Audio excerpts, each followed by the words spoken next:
In this example, the objective of the rule is to detect multiple transactions, more than 3, on a card in a short space of time, within an hour, where the cumulative transaction amount exceeds $1,000. This could indicate fraudulent activity on a lost or stolen card. In order to track multiple transactions over a period of time, a velocity rule must be created in conjunction with a case creation rule. First, click on Rules Admin tab. Select Velocity from the Rules Type drop-down and Create New Rule. Give this rule a name, such as Velocity for Lost and Stolen Fraud. Then give a meaningful description to track lost and stolen fraud usage at targeted MCCs such as jewelry and electronic merchants. Now add a definition. This will take you to the Rule Definition Edit Criteria page. Choose Merchant Category Code from the Parameters drop-down menu. For operator, select In, and the merchant category codes for jewelry and electronic stores as the values. To choose the category code, you can either input the code directly into the field or key in the description and click Find First. By clicking Find First, the corresponding description will then be found.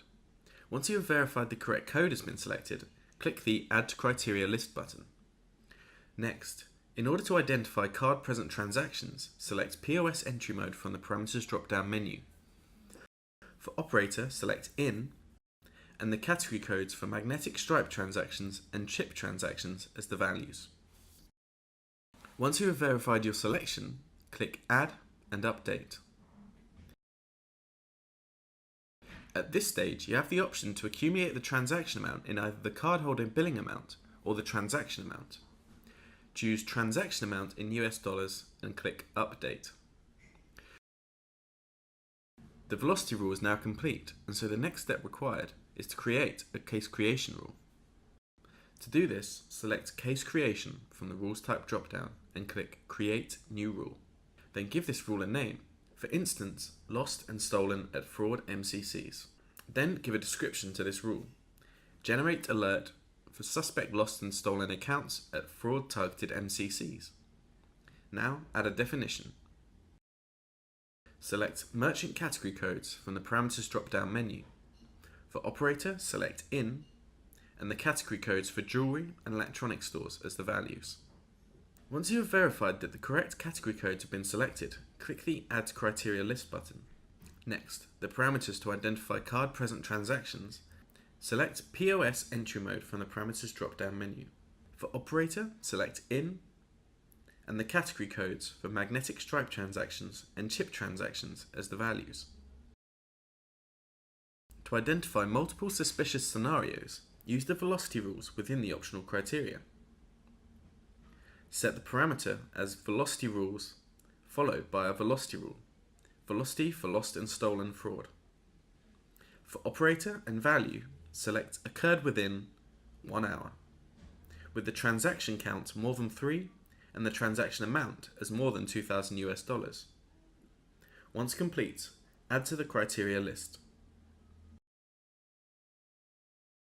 For optional criteria 2, once again select velocity rules followed by our velocity rule.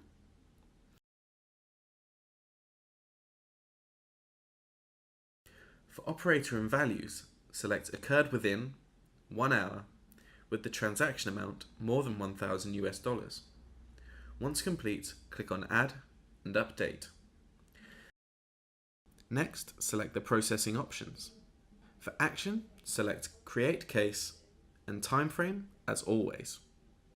Now the case creation rule has been created and supported by a velocity rule. The case creation rule will generate an alert when there are more than 3 transactions within an hour, or when the cumulative transaction amount exceeds $1,000 within 1 hour at targeted MCCs.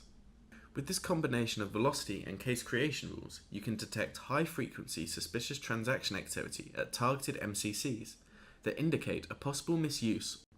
Please always test your rule, assess the result, and activate only after you have determined that the rule meets your objective.